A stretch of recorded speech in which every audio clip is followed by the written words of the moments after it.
नमस्कार, मेरा नाम है इंजीनियर अरविंद। आप देख रहे हैं BH न्यूज। मेरी मौजूदगी इस समय पाटलिपुत्र लोकसभा सीट पर है। आपको मालूम है कि बिहार के 6 चरणों का चुनाव समाप्त हो गया है। अभी मीसा भारती और राम कृपाल यादव पाटलिपुत्र से अपना हक आजमा रहे हैं और पूरे देश का पाटलिपुत्र लोकसभा सीट पर नजर है।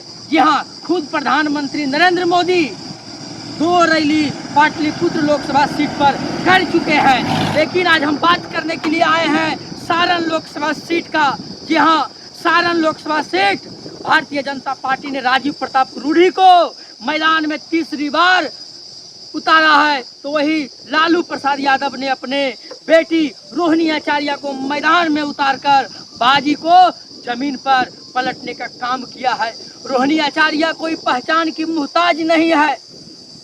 याद कीजिए, जब लालू प्रसाद यादव का किडनी जब खराब हुआ था तो रोहिणी आचार्य अपना एक किडनी अपने पिता को दान की थी। उसके बाद रोहिणी आचार्य का नाम बिहार, हिंदुस्तान ही नहीं पूरा विश्व में जानने लगा। हिंदुस्तान ही नहीं पूरा विश्व के सभी माता पिता भगवान से ही दुआ करते हैं कि हमें रोहिणी आचार्य जैसा बेटी पैदा हो। अब हम आते हैं सारण लोकसभा सीट का जातीय समीकरण के ऊपर कि सारण में इस बार कौन सा जाति किसको वोट डालने का काम किया है। यहाँ से राजीव प्रताप रूढ़ी लगातार 2 बार से सांसद है और यहाँ से हैट्रिक लगाने के लिए वो मैदान में है। क्या वो तीसरी बार यहाँ से जीत दर्ज करेंगे या रोहिणी आचार्य जो लालू प्रसाद यादव की बेटी है वो इस सीट पर लालटेन जलाएगी। जो हमने सारण लोकसभा सीट के ग्राउंड जीरो पर देखा है वो माहौल ये है कि इस बार कैंडिडेट के ऊपर चुनाव है। राजीव प्रताप रूढ़ी भले ही 10 साल से वहाँ सांसद हैं, लेकिन लोगों का जैसा उम्मीद था वो उम्मीद पर राजीव प्रताप रूढ़ी नहीं उतरे हैं।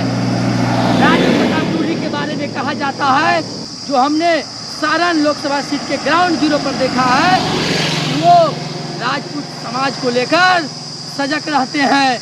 राजपूत समाज का काम वो आसानी से कर देते हैं। अगर राजपूत समाज का कोई समस्या है, राजपूत समाज का कोई काम है, तो राजीव प्रताप रूढ़ी जल्द से जल्द निपटाने का कोशिश करते हैं। वही अगर बैकवर्ड यादव अगर जाए तो राजीव प्रताप रूढ़ी टाल बहटाल करते हैं। ये जमीन पर हमको सुनने को मिला। जी हाँ, रोहिणी आचार्य सारण में इस बार जो चुनाव लड़ रही थी वो बहुत ही समन्वय तरीके से वो लड़ रही थी। वो घर घर जा रही थी, हर चौक चौराहे पर अपने बड़े से आशीर्वाद ले रही थी और अपने से छोटे उम्र वाले को प्यार बांट रही थी। वो बस एक ही चीज कर रही थी कि जो सारण में विकास अधूरा रह गया है, जो सारण में एक विशेष जाति को तवज्जो दिया जा रहा है, आप हमको जिताइए, हम सभी का विकास करेंगे। तो क्या सारण का जनता ने इस पर भरोसा दिखाया है? तो उम्मीद तो यही लग रहा है। जब हमने ग्राउंड जीरो पर जब हमने लोगों से जब बात किया तो सभी समाज के लोग रोहिणी आचार्य के साथ खड़ा थे। अगर हम यादव वोटर की बात करें तो यादव वोटर आपको मालूम है कि अच्छी खासी है। याद कीजिए 1977 का चुनाव, जब लालू प्रसाद यादव पहली बार मैदान में थे, यही छपरा का धरती था जो लालू यादव को जिताकर लोकतंत्र के सबसे पवित्र मंदिर में पहले बार में भेजने का काम किया था। उसके बाद लालू प्रसाद यादव लगातार यहाँ से सांसद बनते आए। उसके बाद छपरा के विरासत को अपने बेटी रोहिणी आचार्य को सौंप दिए हैं। तो क्या रोहिणी आचार्य अपने पिता के विरासत को, छपरा के विरासत को संभालेगी? तो आइए आते हैं जातीय समीकरण पर। तो सबसे पहले अगर यादवों की बात करें तो यादवों की संख्या यहाँ सबसे ज्यादा है और यादव एकजुट होकर रोहिणी आचार्य यानी लालटेन को वोट देने का काम किया है। अगर हम मुसलमान वोटर की बात करें तो मुसलमान वोटरों की संख्या भी अच्छी खासी है। मुसलमान वोटरों की संख्या लगभग 2.25 लाख के करीब है और ये 2.25 लाख वोटर लालटेन को सॉलिड वोट दिया है। अगर हम राजपूतों की बात करें तो राजपूतों की संख्या यहाँ अच्छी खासी है। अगर यादवों के बाद किसी की संख्या है तो है राजपूत वोटर का, और राजपूत वोटर यहाँ 3.5 लाख के करीब है। और ये राजपूत वोटर भारतीय जनता पार्टी को वोट डालने का काम किया है। अगर हम कुर्मी प्लस कुशवाहा वोटर की बात करें तो कुर्मी प्लस कुशवाहा वोटर आज से पहले नीतीश कुमार को अपना नेता मानते आए थे। नीतीश कुमार का घटती लोकप्रियता और ढलते उम्र को देखते हुए भारतीय जनता पार्टी ने सम्राट चौधरी को आगे किया, लेकिन लालू प्रसाद यादव, तेजस्वी यादव ने राष्ट्रीय जनता दल से 7 से अधिक कुशवाहा को टिकट देकर मैदान पर लड़ाई ही अलग बना दिया। मैदान पर कुशवाहा को टिकट देकर दिलचस्प बना दिया है लड़ाई। उसके बाद कुर्मी प्लस कुशवाहा वोटर का रुझान जो है वो लालटेन के तरफ शिफ्ट होता चला गया। अब सोच रहे होंगे कि कुर्मी प्लस कुशवाहा का कितना % वोट आरजेडी में गया है और कितना % वोट भारतीय जनता पार्टी को गया है। तो 50% वोट लालटेन को गया है और 50% के करीब भारतीय जनता पार्टी को वोट किया है।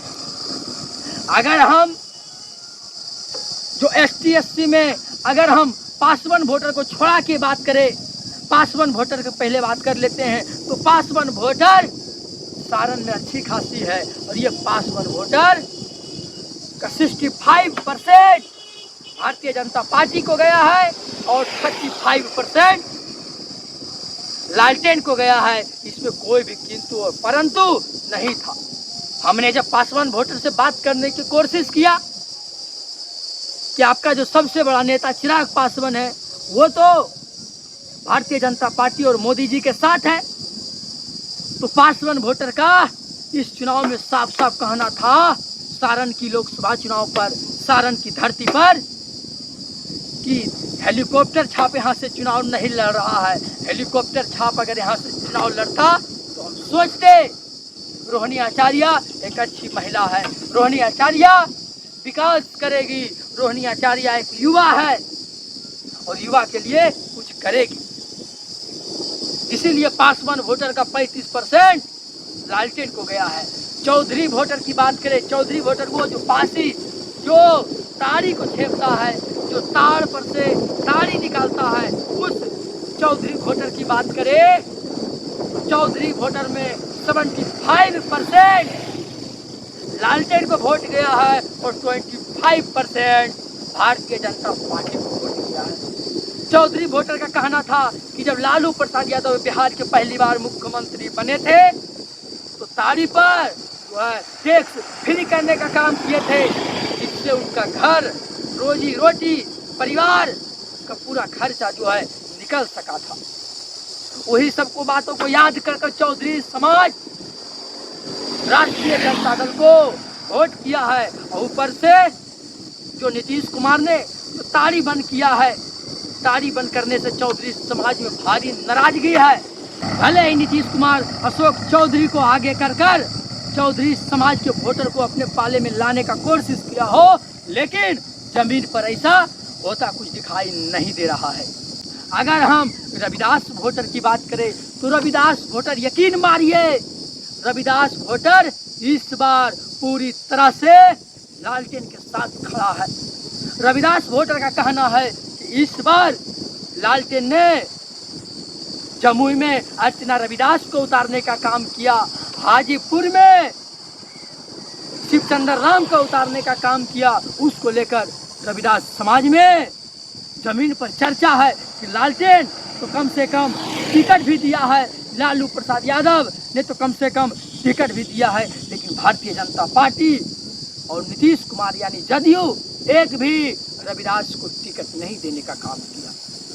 उसको लेकर रविदास समाज में लालटेन के प्रति, लालू प्रसाद यादव के प्रति सॉफ्ट कॉर्नर है और 80 से 85% रविदास वोटर इस बार लालटेन को वोट किया है, यानी रोहिणी आचार्य को वोट किया है। उसके बाद हम पचकोनिया वोटर की बात करें तो पचकोनिया वोटर में तो छोटे छोटे पॉकेट के वोटर है, जैसे कुम्हार, चौरसिया,